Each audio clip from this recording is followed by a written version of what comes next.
welcome to my YouTube channel.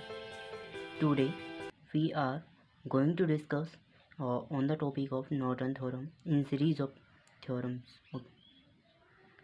Norton theorem basically is a type of theorem which is commonly used to solve circuit problems. Why it is used? It makes a complicated circuit to a easy circuit. Norton theorem is mostly used in network theory and so on. So statement of Norton theorem is any two terminal of linear network or circuit network and circuit is the same containing resistance and voltage current source in it can be replaced by in parallel with a resistor. What is the translation of this in Hindi? Actually this lecture will in both languages, Hindi or English, so don't worry. Any two terminal और कोई भी जो circuit होगा और जैसे for example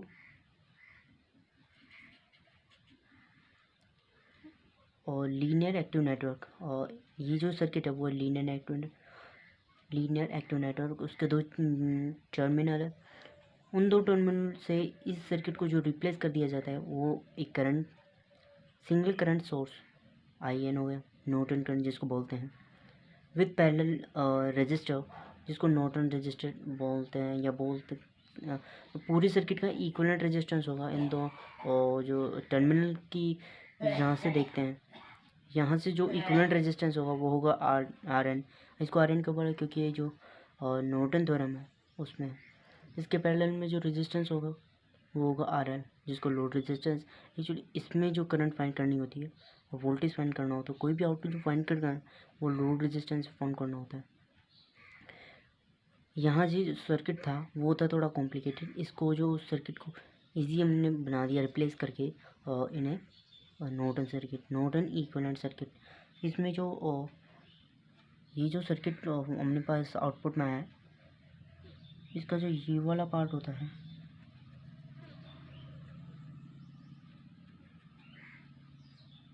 ये जो part होता है ओनली ये पार्ट, इसको हम बोलते हैं,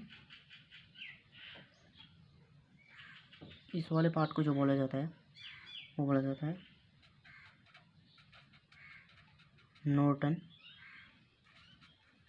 इक्विवेलेंट सर्किट। इस वाले जो पार्ट का था नॉर्टन करंट एंड और पैरेलल में जो है नॉर्टन रेजिस्टेंस, इस वाले पार्ट को जो बोला जाता है नॉर्टन इक्विवेलेंट सर्किट। ओके, और जो रेस्पॉन्स फाइंड करना है वो है लोड और रेजिस्टेंस में। अब जो नॉर्टन थ्योरम को हम आगे समझेंगे वो होगा उसका एक्सप्लेनेशन, उसमें जो स्टेप्स किस तरह से स्टेप यूज़ किए जाते हैं वो स्टेप्स देखेंगे, एंड किस तरह से जो लोड रेजिस्टेंस पर रेस्पॉन्स फाइंड किया जाता है वो लोड रेजिस्टेंस हम एक एग्जांपल लेके फाइंड करेंगे। सो अब जो है हम एक दो लाइन के लिए जो बात कर लेते हैं वो होगा इसका यूजेस। एक्चुअली नॉर्टन थ्योरम जो है फर्स्ट ऑफ ऑल जो मोस्टली जो पॉपुलर यूज है इसका वो है कि जो कॉम्प्लिकेट सर्किट होता है उसको एक इजी सर्किट में चेंज कर देती है, जिसमें जो होता है और लोड रेजिस्टेंस में और रेस्पॉन्स फाइंड करना बहुत ही आसान हो जाता है।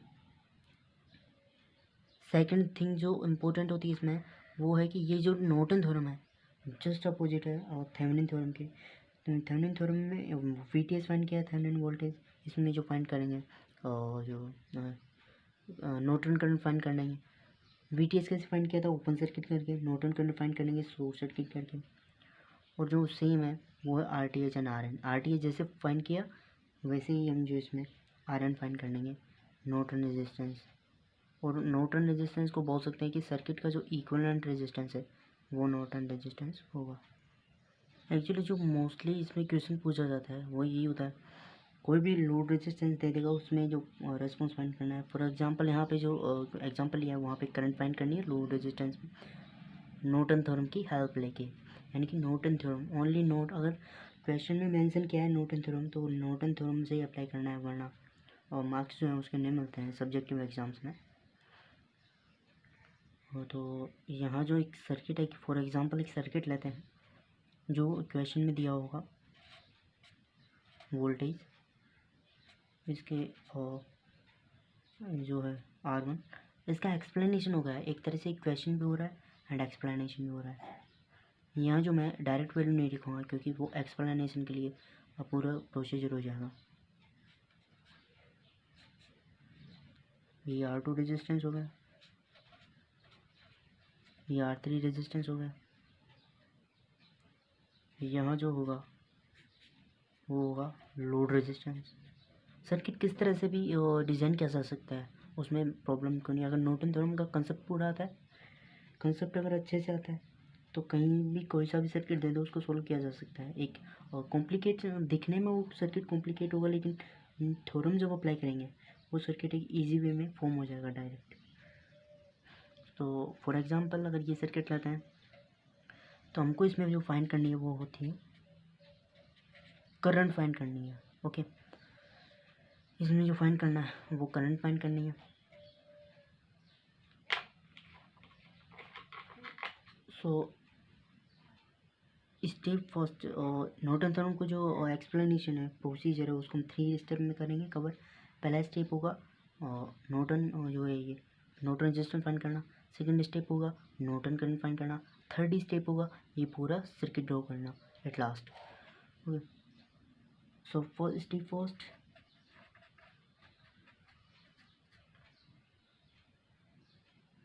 स्टेप फर्स्ट जो है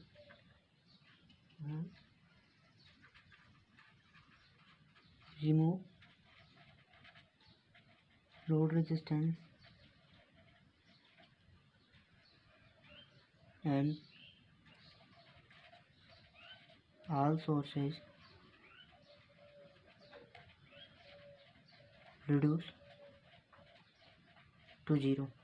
इसमें जो स्टेप फर्स्ट है उसमें क्या फाइंड करना है, और लोड रेजिस्टेंस को रिमूव करेंगे, सोर्सेज को रिड्यूस करेंगे। सोर्सेज की रिड्यूस की बात जब आ जाए तो इसमें जो फाइंड करने वाले हम RN। ओके, और जो नॉर्टन रेजिस्टेंस बोल सकते हैं इसको, R इक्विवेलेंट बोल सकते हैं पूरे सर्किट का। तो प्रोसीजर जो है वो है remove load resistance and all sources reduce to 0।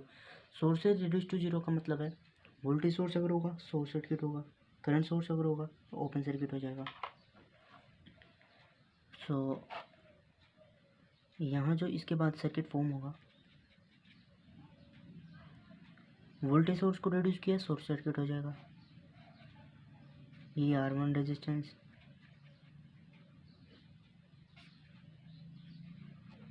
ये R2 रेजिस्टेंस, ये R3 रेजिस्टेंस। यहाँ हमने एक और बात बोली है रिमूव लोड रेजिस्टेंस। ये जो लोड रेजिस्टेंस है उसको रिमूव कर देंगे और यहाँ सिंपल तरीके से लिख देंगे RTH। R इक्विवेलेंट लिख दो, RN लिख दो, एक ही बात है। ओके, सो ये तो एक इजी स्टेप होता है क्योंकि यहाँ जो है इक्विवेलेंट रेजिस्टेंस फाइंड करना है। R1 R2 पैरेलल में है एंड R3 उसको सीरीज में है। तो इस पॉइंट की तरफ से यहाँ से अपन को देखना है इधर की साइड, यानी कि इधर की साइड अपन को चलना है सर्किट में इधर की तरफ। तो यहाँ से अगर देखिए तो फर्स्ट ऑफ ऑल जो R इक्विवेलेंट होगा या RN होगा। ओके, वो क्या होगा, ये R3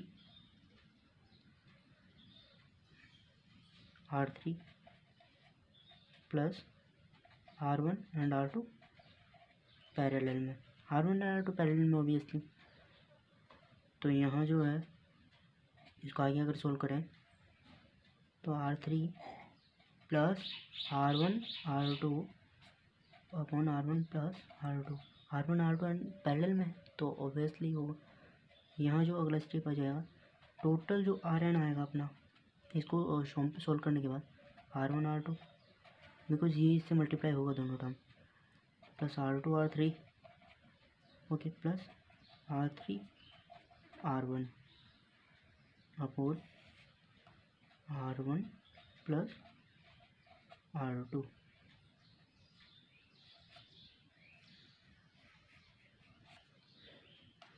ये जो हमने फाइंड कर लिया वो है RN, जो कि स्टेप फर्स्ट के लिए जो प्रोसीजर वो था RN निकालने का, इक्विवेलेंट रेजिस्टेंस निकालने का। So now we will move on second step. Step second.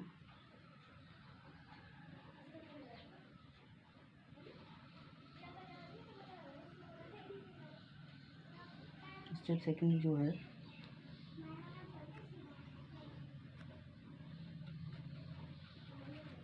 Find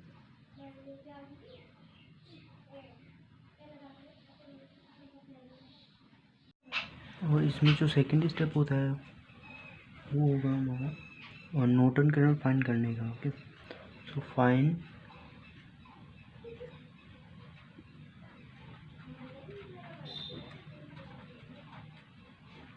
short circuit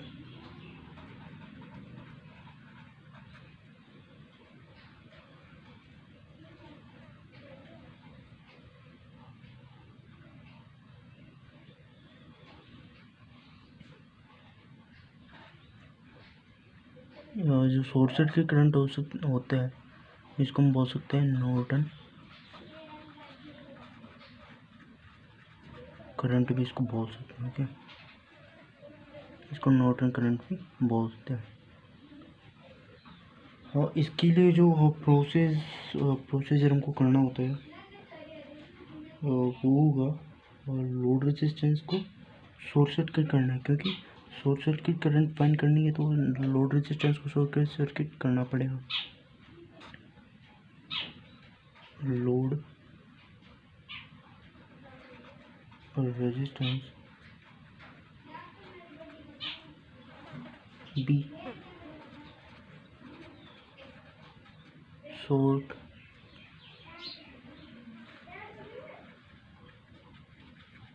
circuit है. ओके,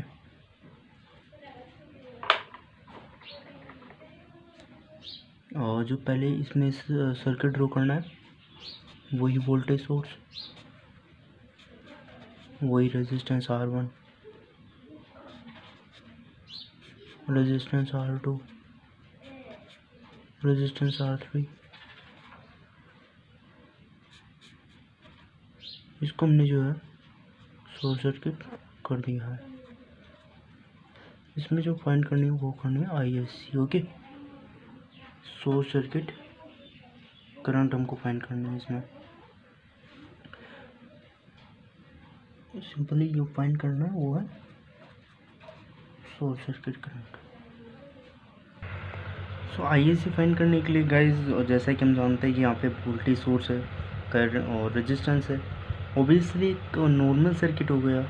और जब हम क्या करते थे करंट डिवीज़न रूल का जो एप्लीकेशन है वो बोल सकते हैं इसमें होगा. तो देखते हैं कैसे होगा. जो वोल्टेज है ये करंट जो है फ्लो करेगा यहाँ से.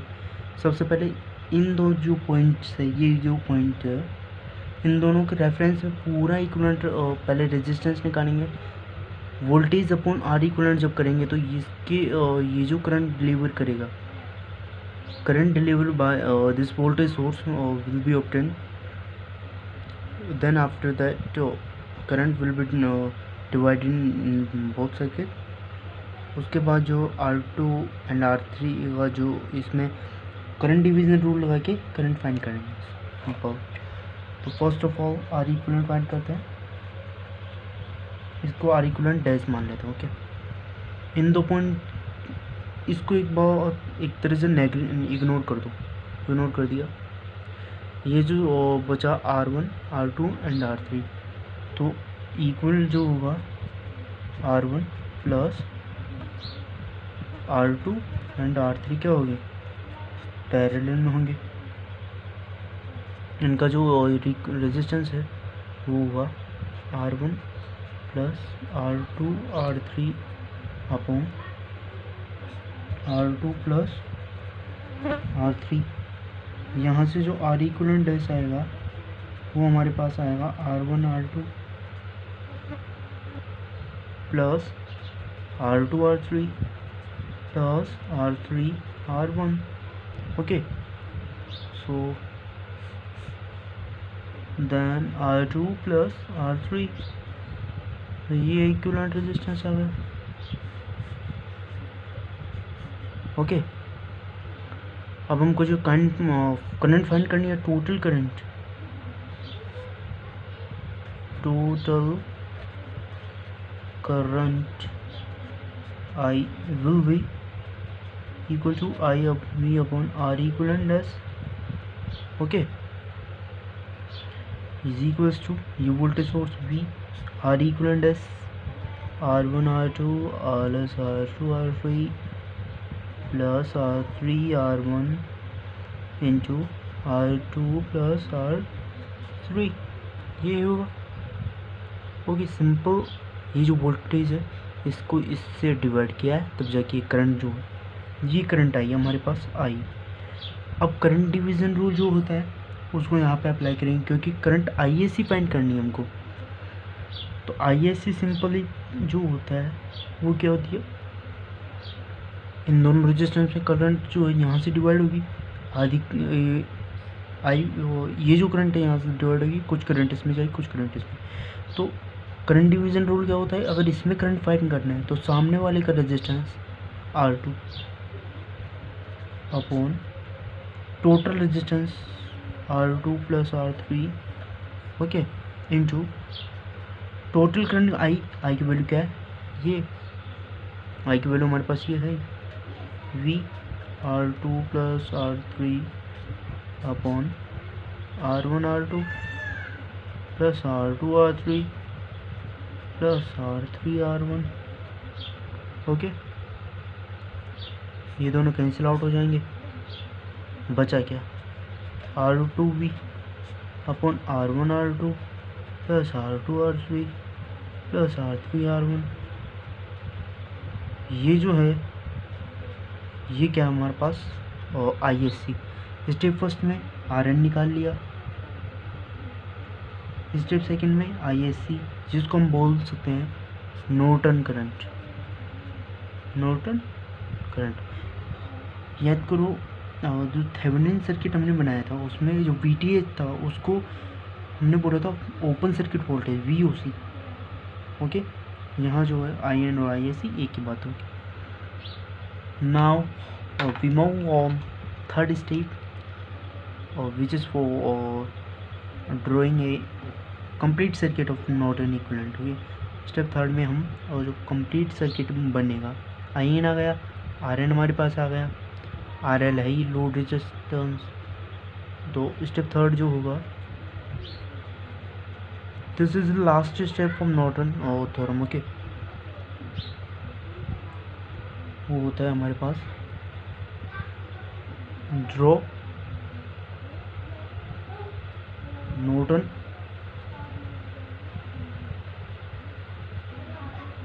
Equivalent circuit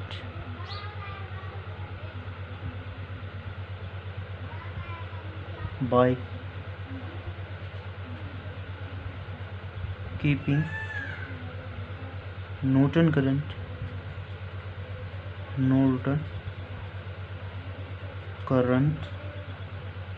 IN and Norton current in parallel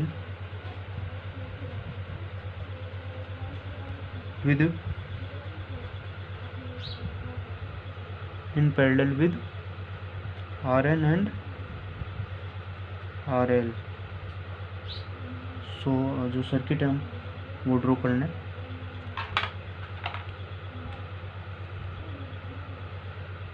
जो सर्किट होगा इसमें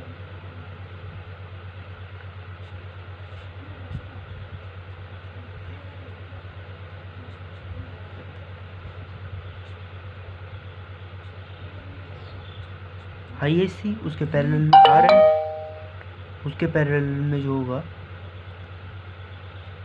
RL होगा। एक्चुअली ये जो लास्ट स्टेप होती है ना, अब आप देख सकते हैं कि पहला जो स्टेप फर्स्ट में जो सर्किट था वो कॉम्प्लिकेट था, लास्ट में जो सिंपल सा सर्किट आया वो एक तरह से जो इजी सर्किट है। अब हमको जो करंट फाइंड करने की ये थी IRL, ओके। और ये जो है जैसा कि हमने स्टार्टिंग में बता ही दिया था, इसको बोलते हैं, इसको जो बोलते हैं हम नॉर्टन, तो इसको जो बोलेंगे नॉर्टन इक्विवेलेंट सर्किट, ओके, सबसे इम्पोर्टेंट जो पार्ट है वो ये है। एग्ज़ाम में कभी भी जो ऑब्जेक्टिव एग्ज़ाम्स होता है उसमें पूछ लिया जाता है कि नॉर्टन इक्विवेलेंट सर्किट कौन सा है। कभी कभी हम कंफ्यूज हो जाते हैं कि जो स्टेप थर्ड में जो इक्विवेलेंट सर्किट आता है वो कंप्लीट होगा, नहीं, only I N and R N जो होता है ओनली नॉर्टन इक्विवेलेंट सर्किट होता है। अब लास्ट स्टेप जो करना था हमको, जो क्वेश्चन था हमारा वो था इसमें करंट फाइंड करना है। तो ओबियसली करंट डिवीजन रूल इसमें फॉलो होगा, क्योंकि यहाँ से जो करंट आई एन जाएगी इधर, ये इसमें डिवाइड होगी, तो करंट आई आर एल क्या होगी,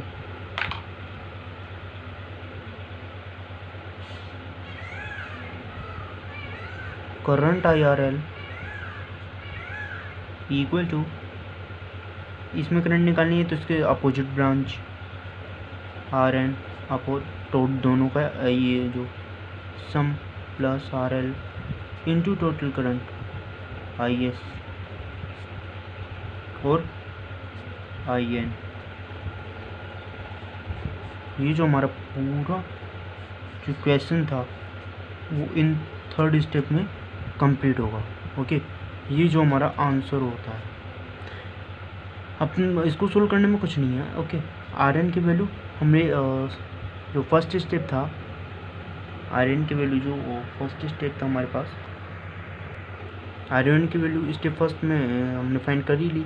इसको पुट करना है आर एन की जगह पे, R N plus R L दिया हुआ होगा एंड आई एस सी जो है वो हमने यहाँ फाइंड कर लिया। आई एन जो शॉर्ट सर्किट करंट थी वो, इनको पुट करना है एंड सोल्व करना है। यहाँ जो लोड रेजिस्टेंस वाली करंट होगी वो डिटरमाइन हो जाएगी। तो यही था what is Norton theorem, explanation of Norton theorem.